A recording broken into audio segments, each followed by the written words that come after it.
You can go ahead with questions for Coach.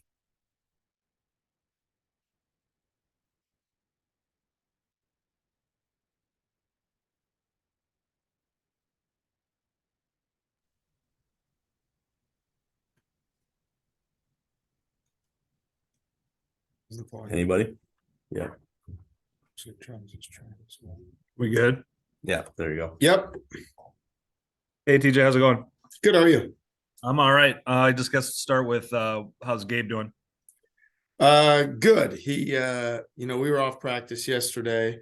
So not sure, how much he'll be able to get to the practice floor. We're hopeful that he can play come Thursday, but it's going to require a lot of time in the training room and rehabbing and things like that to see if he'll be available. But we're hopeful that he will be, but I guess time will tell. It's a really deep bruise. He's really sore and can't really get much push laterally. What consideration is there with back-to-back days and then 3 games in 4 days of managing that together? Well, I think anytime you're playing in a tournament, you think about all those things. I mean, the most important things that we do what we need to do to give ourselves a chance to be very intentional and tough to win the first game, and then you just worry about one game at a time. So for us, it's doing whatever we feel like we need to do to beat Villanova, and whatever we can do to do that, and then we'll sort through some of those other things from there. But we've been pretty much playing 9 guys in our rotation, and if Gabe's available, I don't see that changing. What have you seen from Villanova?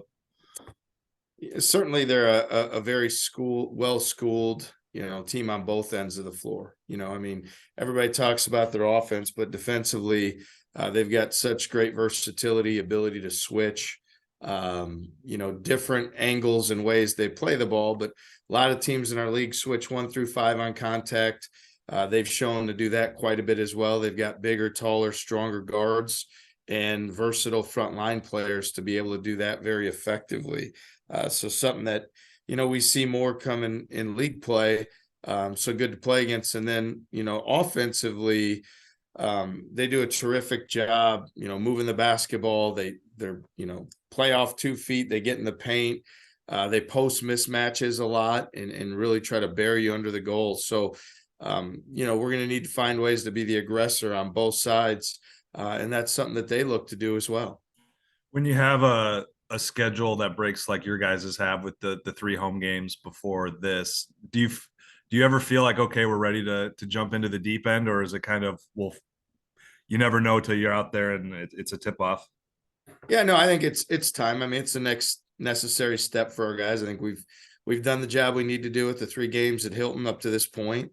And now, you want that challenge. You want that opportunity to go play somebody else on, in this type of, format. And again, we're still learning about our group like everybody is this time of the year. What combinations, what things offensively, defensively put the group in the best chance or in the best position to be successful. But, our guys are excited for this opportunity for sure. And a lot of respect for Villanova, know what a great program they are, and ready for this challenge. Thanks, TJ. Thanks, Travis. Morning, TJ. Hey, TJ. It's How Rob. we doing, Rob?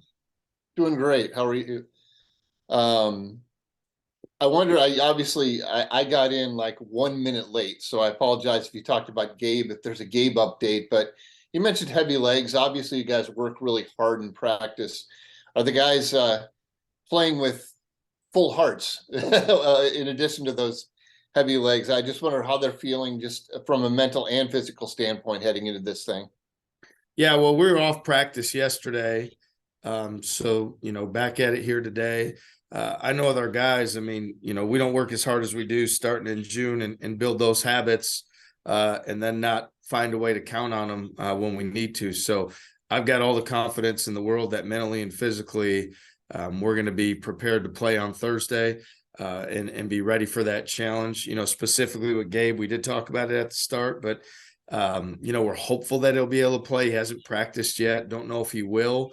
He's doing everything he can do in the training room to try to be available to play, but pretty deep bruise, a lot of pain, a lot of, limited movement laterally and explosiveness. So we'll see what it is, and we'll go from there.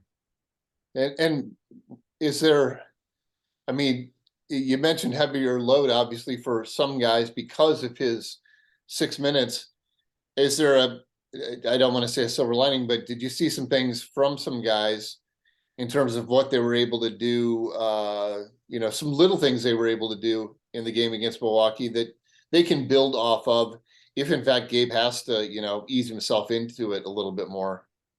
Yeah, I mean, Demarion was fantastic for us off the bench. I mean, played extended minutes as a bigger, stronger guard, a guy who can really defend and rebound. He gives us a different dynamic. So felt like he stepped up and did a really good job for us that way.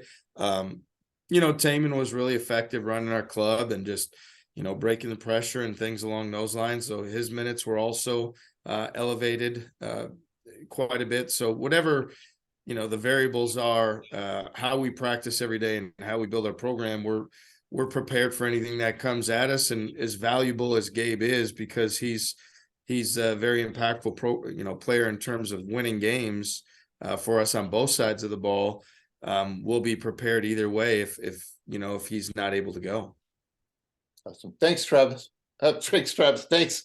Thanks, TJ. You're welcome. Morning, TJ. Nick.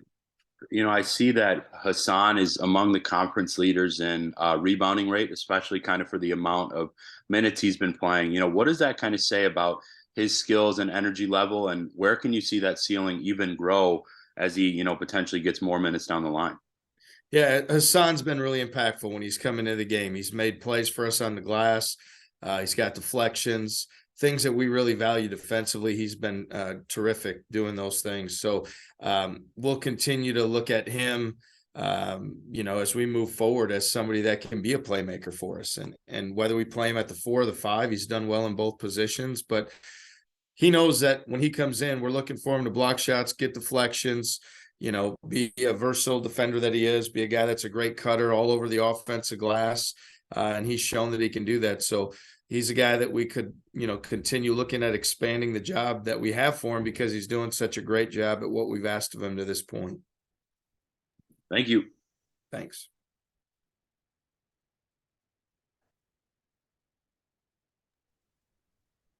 Anything else? That's it for me.